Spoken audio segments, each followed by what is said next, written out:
Welcome to another message from all the parables of the Bible. We've come up to Matthew, the 26th chapter.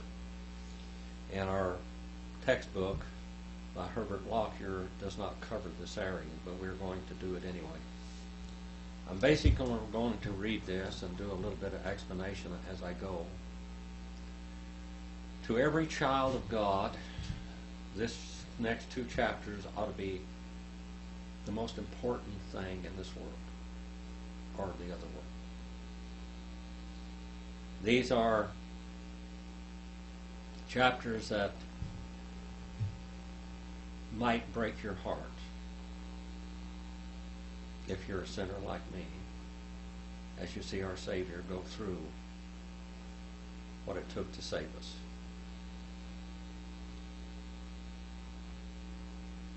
Our salvation is by grace and grace alone. And that's the simplicity of it. That's all it is. Salvation by grace and grace alone. And it came about when Jesus had finished all these words, he said to his disciples in Matthew 26 and verse 1, his church. You know, after 2 days, the Passover is coming and the Son of Man is to be delivered up for crucifixion. Then the chief priests and the elders of the people were gathered together in the court of the high priest named Caiaphas. And they kept on plotting together to seize Jesus by stealth and to kill him. Remember the Sanhedrin, as Jethro described it to Moses, his son-in-law, pick out 70 men that cannot be bought. 70 men that are morally upright. 70 men that eschew evil and corruption, and let them be your judges. And this is what became of it. But they were saying, not during the festival, lest a riot occur among the people. Let's do it quickly beforehand. Now when Jesus was in Bethany at the home of Simon the leper, a woman came to him with an alabaster vial, a very costly perfume, and she poured upon his head as he laid up to the table. He was laying up to the table on the table was just a raised area off the floor, and they had couches or cushions that they laid on up to the table. Laid on their left-hand side, and they would eat with their right. So his feet were sticking out behind him.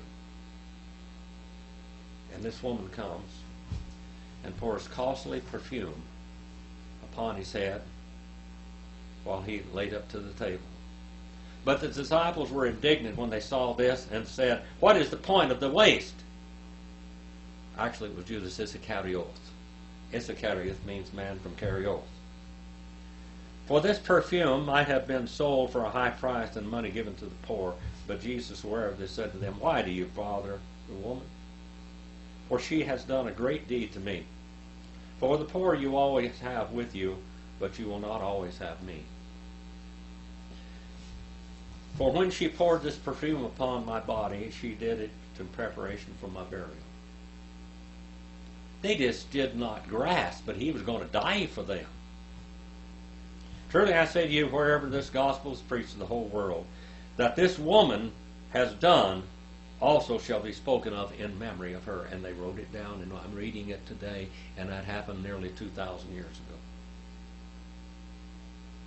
Very important part in Jesus' ministry. Then one of the 12, named Judas Iscariot, went to the chief priest. The title of this message is "What is in a Kiss?" What is in a kiss? What is in a kiss? And he said, "What are you willing to give me to deliver? Hand him over to you." And they weighed out to him 30 pieces of silver, the price of a slave. And from then on, he kept on looking for a good opportunity to betray him, to hand him over. Now on the first day of the Feast of Unleavened Bread, the disciples came to Jesus saying, "Where do you want for us to prepare for you to eat the Passover?" Now remember, this year they ate the Passover early.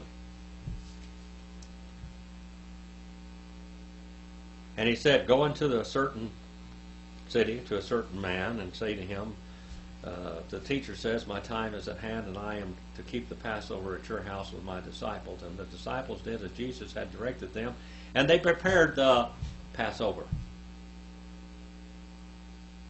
the Day of Atonement, the high day. Now when evening had come, he was reclining at the table with the 12 disciples. And as they were eating, he said, truly I say to you, one of you will betray me, will hand me over. And being deeply grieved, each one of them kept on saying to him, surely not I, Lord. And he answered and said, he who dipped his hand with me in the bowl is the one who will betray me. Now what Jesus actually did is that he took a piece of bread and dipped it in the bowl with the bitter herbs. And he handed it and placed it in the mouth of Judas Iscariot. Fed him like a little bird, like a baby, the one that would betray him. And the Son of Man is to go, just as is written of him. But woe to that man through whom the Son of Man is betrayed, for it would have been better for if that man had never been born. And Judas, who was betraying him, answered and said, surely it is not I, Rabbi. And he said to him, you have said it yourself. You said it, Judas. How that would have broken the normal person's heart, wouldn't it? Judas knew what he was doing. Judas knew well what he was doing. Judas was a thief. He was the treasurer of that church. He stole every opportunity he could steal. And now he was going to sell out the master that had given him the power to cast out demons and to heal the sick. He knew who he was. Verse number 26. And while they were eating, Jesus took some bread, and after a blessing he broke it and gave to his disciples and said, take it. Now, by the way, Judas is gone. He leaves out. He goes on. He goes on because he knows that he's going to betray his master. And he will get that 30 pieces of silver. He'll rob the church one more time of the Savior of the world. He said, after he took a blessing, he broke it and gave it to the disciples, said, take it, this is my body. And he took a cup and he gave thanks to it, and he gave to them, and saying, drink it from it, all of you. And he had this Hebrew blessing that he would give over it. Blessed are you, Lord of the heaven and the earth, that creates the fruit of the vine.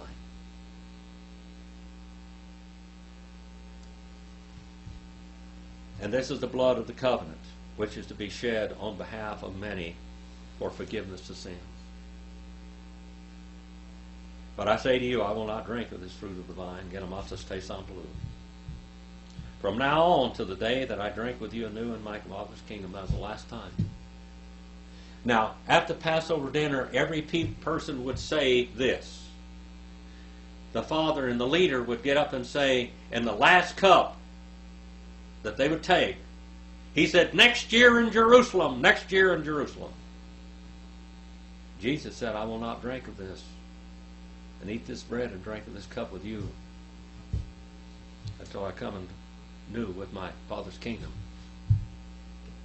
And they're in that tribulation period here, when the Lord's church is all raptured and all the saved are up there with him, we shall have that celebration feast in his kingdom. And then finally, during this 1,000-year reign, we shall celebrate that dinner, that supper many, many times. And after singing hymn, they went out on the Mount of Olives. Then Jesus said to them, you will all fall away because of me this night. For it is written, I will strike down the shepherd, and the sheep of the flock shall be scattered. And after this, and after I have been raised, I will go before you to Galilee. Jesus is predicting his death, burial, and resurrection. But Peter answered and said to him, even though all may fall away because of you, I will never fall away. Jesus turned to him and said, Peter, truly I say to you, that this very night before the cock crows twice, you shall deny me 3 times. Now, 6, 9, 12, 3. A rooster crows every 3 hours, 24 hours a day. Every 3 hours, 24 hours a day. And he told him between 9 o'clock and 3 a.m., you are going to deny me. Now, 9 o'clock the cock crows. 12 o'clock the cock crows. And this was after 9 o'clock. And so before the cock crows twice, which will be 3 a.m. in the morning, you shall deny me 3 times. And Peter said to him, even if I must die with you, I will not deny you. And all the disciples said the same thing to all of them did. All the little church there that was assembled. Then Jesus came with them to a place called Gethsemane. And he said to his disciples, sit here and I will go over there and pray. And he took with him Peter and 2 sons of Zebedee and kept on being grieved and distressed, basically almost unto death.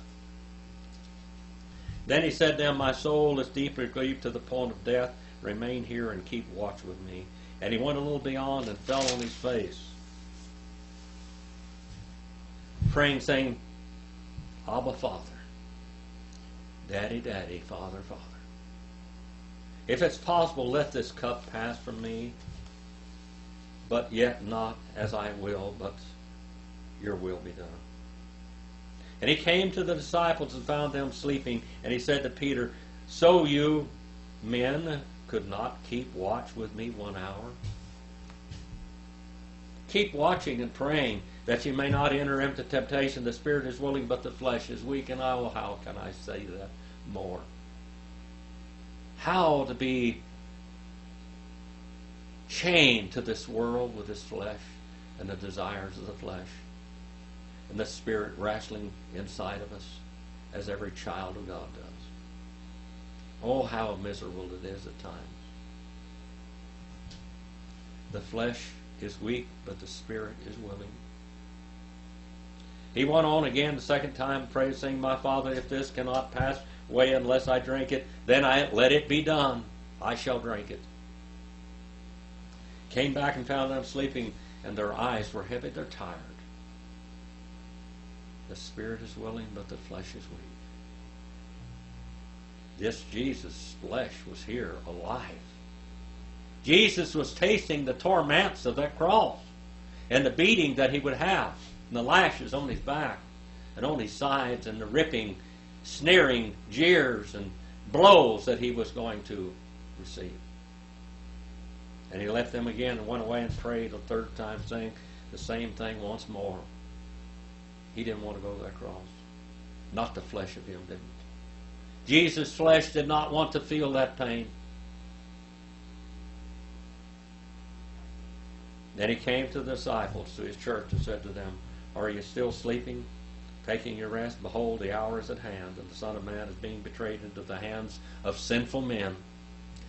The Sanhedrin was sinful men. They were sinners. One time Peter said to the Lord, Lord, I'm a sinner. I'm a sinful man. Yes, he was. So was Peter, so was Paul. So was Mark, Matthew, Luke, John. We're all sinners. We're all sinners. And all of us have placed Jesus upon that cross of Calvary because of our sins. Arise and let us go. Let us be going. Behold, the one who betrays me is right here, right at hand. And while he was still speaking, behold, Judas, one of the 12, came up and accompanied with a great multitude and with swords and clubs. And by the way, they could not have this. You could not carry a sword on these high holy days. This is breaking their own law. And the elders of the people, now he who was betraying him gave them a sign saying, "Whomsoever I may kiss." What is in a kiss? What is in a kiss from the whole series of the world, from the whole history of the world? I used to hear my teacher, Dr. Carl E. Farrar. He used to say God loved Moses so much that he just, there on the mount, he kissed him to death. He just kissed him the kiss of death. Kissed him. When a woman would marry a husband, the kiss that she would give him was a sign of surrender, that she would surrender her will to him, that she was now his. When a man kisses a woman, he surrenders his soul and spirit to her.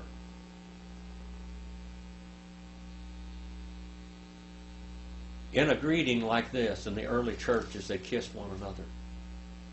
When they kissed one another, they surrendered themselves, their safekeeping to the other. If you look in the Middle East, they still kiss each other. It's a sign of surrender. A sign of surrender. A sign of commitment. A sign of love and compassion. A sign of humility. You're subjecting yourself to the person you're kissing. Now let's see this horrible type, parable of betrayal. Whomsoever I shall kiss, he is the one sees him. And immediately he came to Jesus and kept on saying, "Rabbi, Rabbi, Rabbi," and kept on kissing him and kept on kissing, saying, "I'm surrendered to you. I'm surrendered to you. I honor you. I humiliate myself. I humble myself to you." Empty actions, empty words, empty thoughts, empty form. So many people today, in such an empty way, we surrender our lives to God. And yet Jesus gave his all for us. Here it begins. The price of salvation. Has Jesus kissed you with that love and that surrender in your life? Has he surrendered his death to you? Have you surrendered your life to him in that kiss? What is in a kiss? It is surrender, it's humiliation, it's honor. And Jesus said to him, "Friend, do what you've come to do." Then he came and laid hands on Jesus and seized him. And behold, one of those who were with Jesus reached out and drew out his sword, and we know this is Peter. By the way, this gospel was written later on. It names it. In John's gospel, John was the last gospel, he names who killed Peter because Peter was already dead. This would have been an indictment to Peter's life if he'd have written his name down here. And he reached in and drew out his sword and struck the slave of the high priest and cut off his ear. He meant to cut off his head. Even in Jesus' arrest and betrayal, he shows forth grace and love. For God so loved the world that he gave his only begotten Son. For the ones who believing in him shall have everlasting life.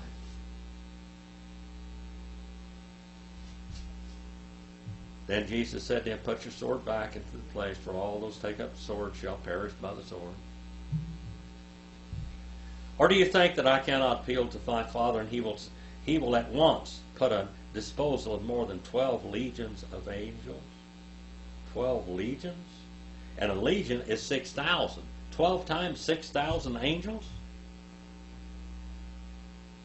Boy, that's a lot of angels. And angels are supernatural and super powerful. Powerful than any man. How then shall the scripture be fulfilled that it must happen this way? At that time Jesus said to his multitudes, have you come out with swords and clubs to arrest me as I were a robber? They should not. It was against the law for them to carry those on this high day. All during that week, it was against the law for them to carry their swords.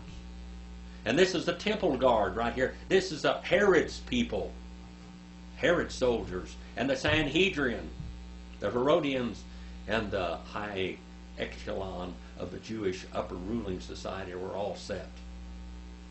The Sicarii, the Herodians, the Pharisees, the scribes, and the elders. Every day I used to sit in the temple teaching you, and you did not seize me. But all this has taken place because the scriptures of the prophet might be fulfilled. Then all the disciples left him and fled. Strike the shepherd, and the sheep shall scatter. And those who had seized Jesus led him away to Caiaphas the high priest, where the scribes and the elders were gathered together. But Peter also followed him at a distance as far as the country yard of the high priest, and entered in and sat down with the officers of the Sanhedrin, to see the outcome. And the servants. Now the chief priests and the whole council, the whole synagogue, kept trying to obtain false witness against Jesus. This is the middle of the night. They don't have a right. This is illegal. False testimony. Moses, pick out 70 men who can't be bought, who are righteous, who are humble in spirit. They cannot be bought, cannot be bribed. Righteous men. False testimony against Jesus in order that they might put him to death. They wanted to murder him. Murder. Thou shalt not keep on murdering, it says. Thou shalt not steal. Thou shalt not keep on stealing is what it says in Hebrew. Thou shalt not keep on murdering. Thou shalt not keep on lying. Thou shalt not keep on bearing false witness. All of these they were breaking all right here. And all the time Jesus said, even if you're angry with your brother, you're guilty of murder. And boy, they were miserable wretches that they were. Sinners. Religious sinners. They did not find it, even though many false witnesses had come forward, but later on two came forward. And said, this man stated, I am able to destroy the temple of God and rebuild it in 3 days. And the high priest stood up and said to him, do you not make no answer? What is this that these men are testifying against you? What about it? Jesus did not talk. He kept on silent. And the high priest said to him, I adjure you by the living God. The living God was standing right before him. That you tell us whether you are the Christ or the Son of God. Jesus said to him, you've said it yourself. Nevertheless, I tell you, hereafter you shall see the Son of Man sitting at the right hand, the power and glory coming in the clouds of heaven. Nationally, Israel would see that. And that's when he shall save them. But 2/3 of them have to be murdered first by the Antichrist group. Then the high priest tore his clothes, his robes, saying he has blasphemed. What further need do we have of witnesses? Behold, you have now heard his blasphemy. What do you think? They answered and said, he is deserving of death. Then he spat on his face, and they beat him with their fists, and they slapped him, beat and slapped him. You know why those people on the road to Emmaus did not recognize Jesus? Because he carries the cross of the scars of the cross and the bruises of the cross with him. No man, I've got a lot of scars on me, a lot of surgeries, cuttings and holes and bullets and knives and all kinds of things. In the new resurrection, I won't have any of those. But Jesus will. To constantly remind us what he did for us.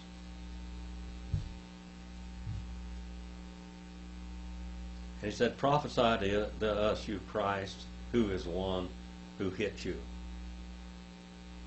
Now Peter was sitting outside in the courtyard, and a certain slave girl came to him and said, "You too were with Jesus the Galilean." But he denied it before them all, saying, "I do not know what you're talking about." And when he had gone out of the gateway, another servant girl saw him, another slave girl, and said, "Those who were there, this man was with Jesus of Nazareth." And he again denied with an oath, "I do not know the man." And a little later, the bystanders came up and said to Peter, "Surely you too are one of them, for the way you talk gives you away." Then he began to curse and swear. To curse and swear. Jesus denied his master. Have you? We all have, haven't we? We've all denied him in many ways in our lives. May we all be stabbed down in our hearts. I do not know the man, and immediately the cock crowed, 3 a.m.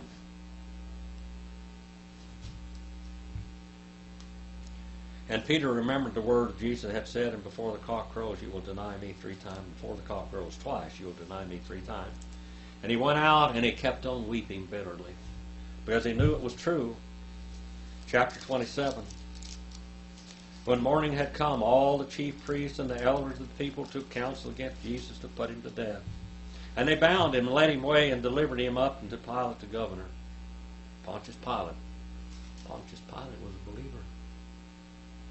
Matter of fact, he wrote a letter to his father-in-law, Titus, or not Titus, but Tiberius Caesar, and tried to convince him that Jesus was God, and to take it before the Senate and declare him as God.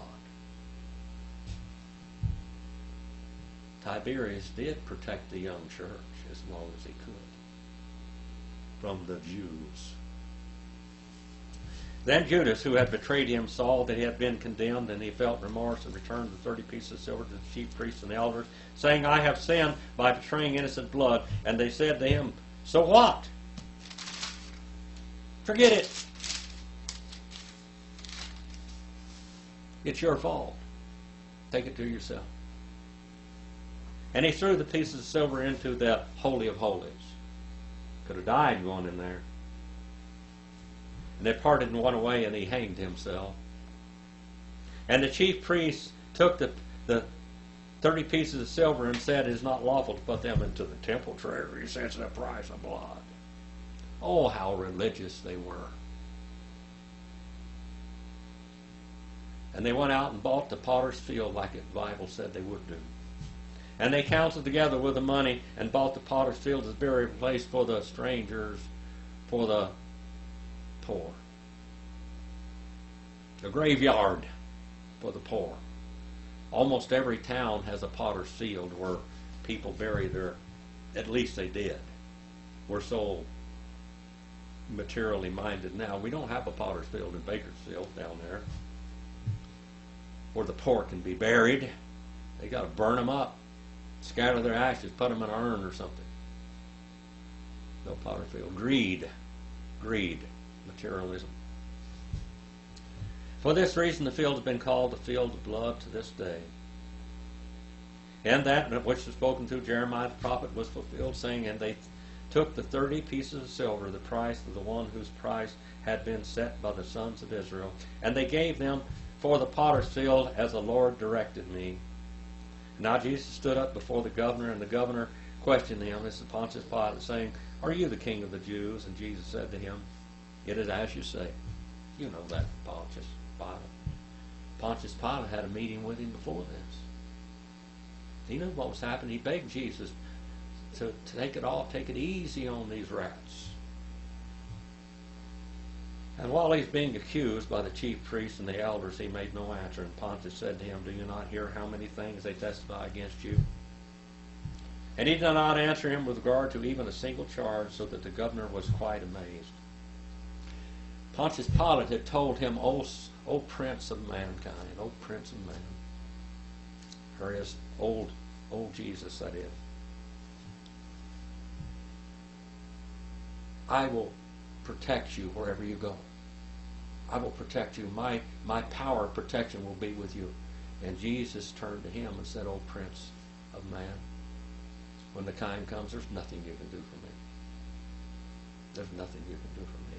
But it will be theirs, the greater sin."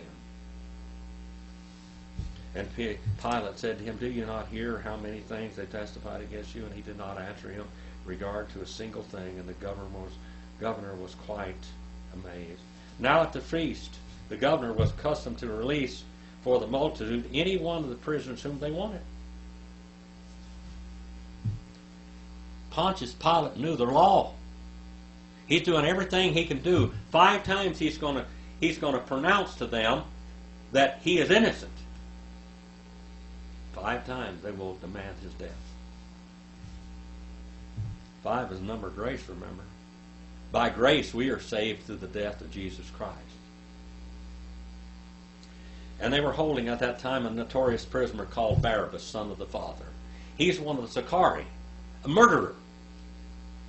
He slipped around with a dagger, a sharp dagger, double-edged, and would stick it right in underneath the breastbone and twist it up into the heart of a Roman soldier and walk off and hide it underneath his coat. The Sicarii, the dagger men. Later on, it is said that they founded Sicily. The Sicarii founded Sicily, and they were the ones that caused the downfall of Israel out there at Masada. And they said there will never be a Masada. Oh yes, there will be another Masada right there.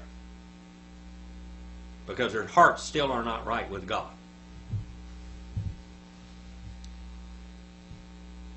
And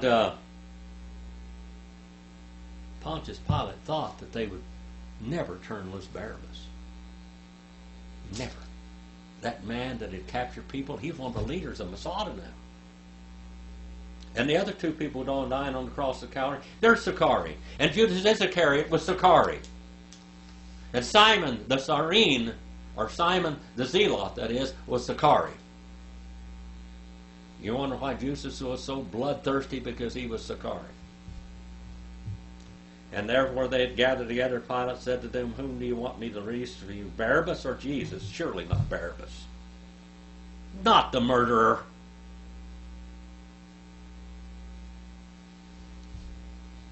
Jesus, who is called Christ. For he knew that because of envy they had delivered him up. While he was sitting on the judgment seat, his wife sent to him, saying, "Have nothing to do with the righteous man. For last night I suffered greatly in a dream because of him."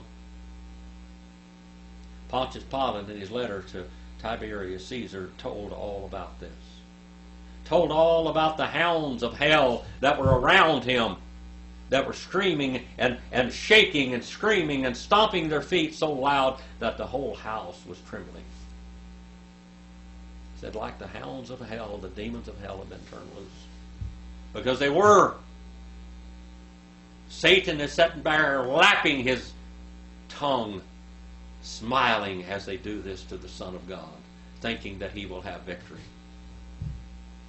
But the chief priests and elders persuaded the multitudes to ask for Barabbas and to put Jesus to death. But the governor answered them, "Which of the 2 do you want me to release?" And they said, "Barabbas, Barabbas, Barabbas, Barabbas, son of the Father." And his father was not God. Barabbas. Bar, son of Abbas. That's Aramaic. Pilate said to them, "What then shall I do with Jesus who is called Christ?" And they said to him, "Crucify him, crucify him, crucify him." And he said to them, "Why? What evil has he done?" But they kept on shouting all the more, saying, "Let him be crucified." 5 times he's trying to release him. Pontius Pilate doing everything he can do to turn him loose. And Pilate saw that the multitudes were accomplishing nothing, but rather that a riot was starting. He took water and washed his hands in front of the multitude, saying, "I am innocent of this man's blood. See to it yourselves." Now let's see. And all the people said, "Let his blood be upon us and his children, our children. Let his blood be upon us and our children." Then he released Barabbas for them, and Jesus scourged and delivered over to be crucified. Now actually he scourged him first. then presented him one more time to them after he'd beaten half to death. And he thought they would have mercy on him, but they did not. Then the soldiers of the governor took Jesus into the praetorium and gathered the whole Roman cohort around him. They stripped and put a scarlet robe on him, and after wearing a crown of thorns, they put him on his head and a reed as his right hand, and they kneeled down before him and mocked him, saying, "Hail, King of the Jews." And they spat on him, and they took a reed and began to beat him over the head. And after that, they mocked him. They took his robe off and put his garments on him and led him away to crucify him, and actually led him back. Pontius Pilate thought they would have mercy on a bleeding, dying man, but they did not. You have to look at all four Gospels to see all the story. And they came, and they were coming out. They found a certain Cyrene named Simon. By the way, that's the place where the Sicarii are too. Cyrene was a stronghold of the Sicarii. And this man they pressed into service to bear the cross.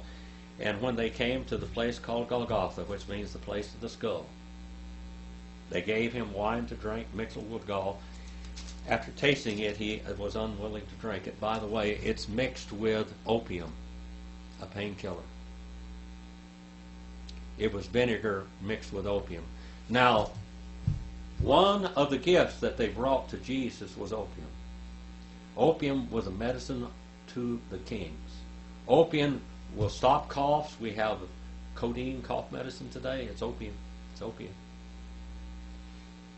Many of the irritable bowel syndrome medicines have opium in them. Doc Holliday drank opium and chased it with alcohol, and sometimes they mix opium in the alcohol, because opium and alcohol is how you administer the opium. It was a painkiller. They offered him. He did not take it. He had to feel the full force of our sins upon his back, and in his hands, and in his side, and in his feet. They drove those nails through the carpal tunnel. I have carpal tunnel surgery on this hand. Still hurts. Didn't fix it much. That's where all the nerves go through. They drove those nails through his wrists, right through the carpal tunnel area, and put a washer on that nail so it wouldn't pull out. And when they had crucified him, divided up his garments among the thieves themselves, casting lots. And sitting down, they began to keep watch over him there. And they put above his head the charge against him, which read, "This is Jesus, the King of the Jews." Now Pontius Pilate wrote that with his own hand, and he wrote it in Latin, he wrote it in Greek, and he wrote it in Hebrew. He knew their customs. At the time, 2 robbers were being crucified. Now these were more than robbers. They're Sicarii, they're killers and robbers. They're malefactors. They were crucified with him, one on the right hand and one on the left. And those who were passing by were hurling abuse at him, wagging their heads, saying, "You who destroy the temple and rebuild it in 3 days, save yourself. If you are the Son of God, come down from the cross." And in the same way the chief priests, along with the scribes and the elders, were mocking him, saying, "He saved others. He cannot yet save himself.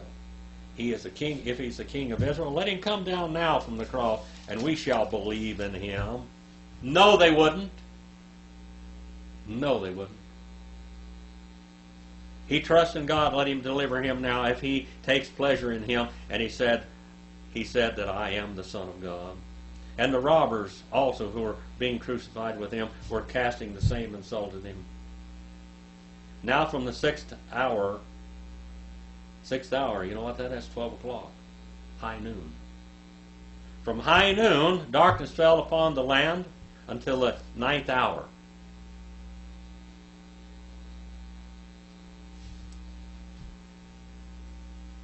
At about the 9th hour, Jesus cried out with a loud voice, saying, "Eli, Eli, lama sabachthani."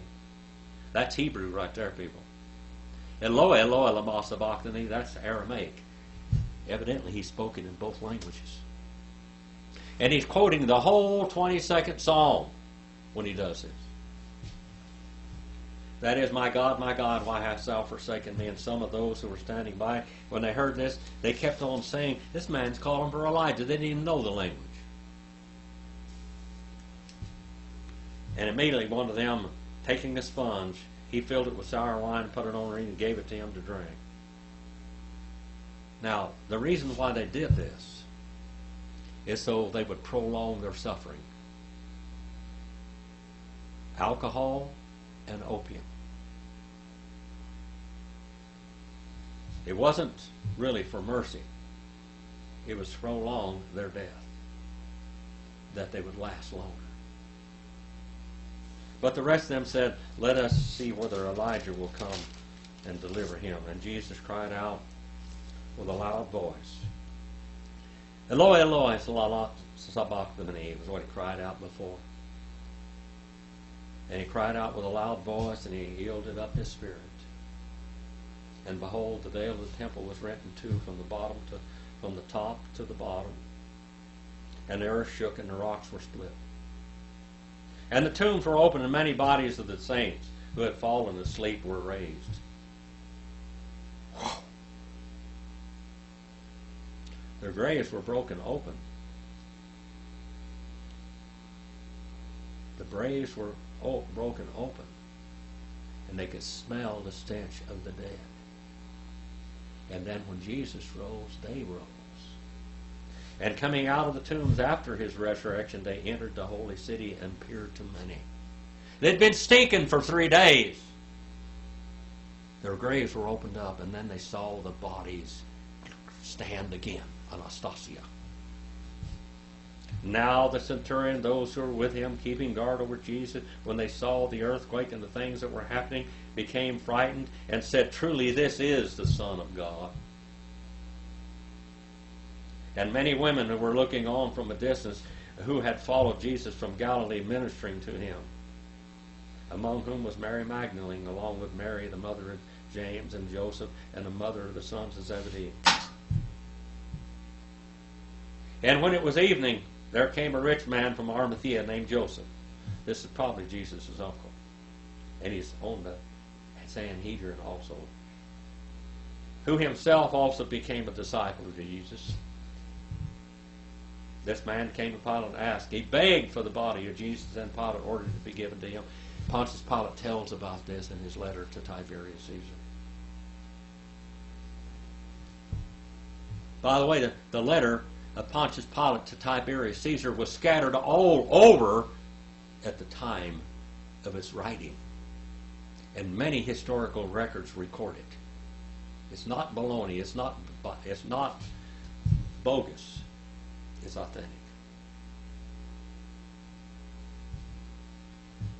For the body of Jesus, then Pilate ordered to be given over to him, and Joseph took the body and wrapped it in a clean linen cloth, and laid it in a new tomb, his own new tomb, that he had hewn out in the rock. And he rolled a large stone against the entrance of the tomb and went away. And Mary Magdalene was there, and the other Mary sitting opposite the grave. Now on the next day, which is the one after the preparation of the chief priests and the Pharisees gathered together with Pilate. Now they come back. They killed him. But they're not finished. They killed him, but they're not finished. And said, Lord, we remember that when he was still alive, that deceiver said, after 3 days I'm going to rise again. And therefore give us orders for the grave to be made secure until the third day, unless the disciples come and steal him away and say to the people, he has risen from the dead, and the last deception will be worse than the first. Pontius Pilate spit.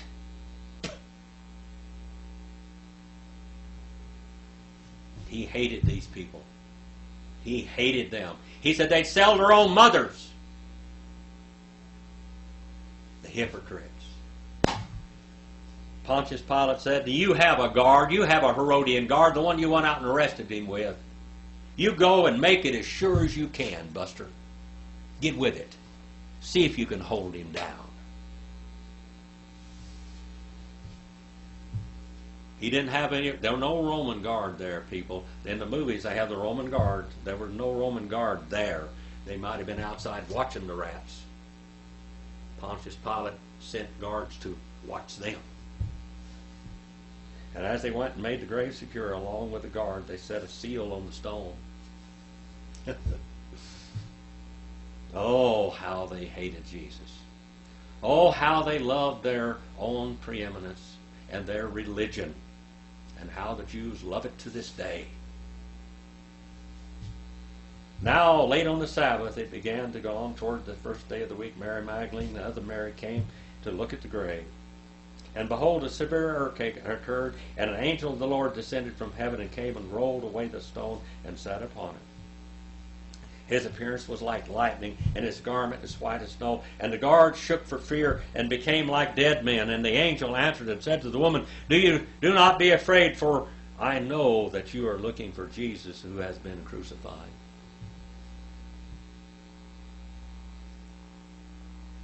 He is not here, for he has risen, just as he said. Come and see the place where he was lying. What is a kiss? What is in a kiss? The kiss of death, the kiss of life. Judas' kiss didn't keep Jesus in that grave. That kiss of betrayal. That kiss of deceit. And go quickly and tell his disciples that he has risen from the dead, and behold, he is going before you into Galilee, and there you will see him. Behold, I have told you so. And they departed quickly from the tomb with fear and great joy, and ran to report to the church what had happened. And behold, Jesus met them and greeted them, and they came up and took hold of his feet and worshipped him. And Jesus said to them, Do not be afraid, and go and take word to my brethren to leave for Galilee, and there they may see thee. Now while they were still on the way, behold, some of the guard came into the city and reported to the chief priests all that had happened. And when they had assembled with the elders and the council together, they gave a large sum of money. They weren't finished with this payoff money, were they? The scoundrels, the hellish demons of hell, holding back the atonement of Jesus Christ from the crowds. They gave a large sum of money to the soldiers, the Herodian guard. Pontius Pilate said, See to it. You take your soldiers and see what they can do. Do the best they can do. They're going to hold him down. And said, You are to say that his disciples came by night and stole him away while he was sleeping. And if it should come to the governor's ears, we will win him over and keep you out of trouble. Pilate could have had them crucified. And they took the money, and they did as they had been instructed, and the story was widely spread among the Jews, and so is to this day, the day of the writing of this book. But the 11 disciples proceeded to Galilee, to the mountain which Jesus had designated. And when they saw him, they worshipped him, but some were doubtful.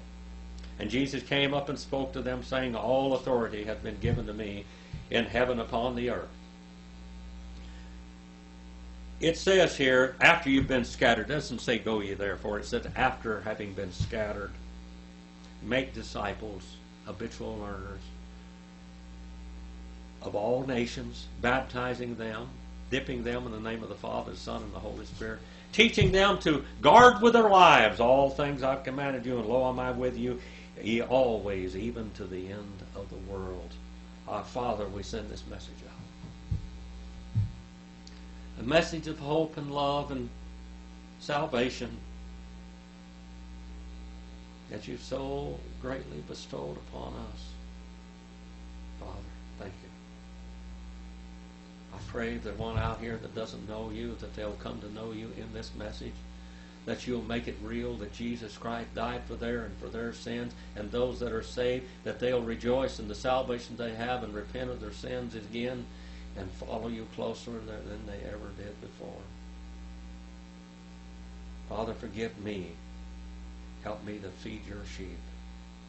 Forgive me where I failed you, because I do. In Jesus' name I pray.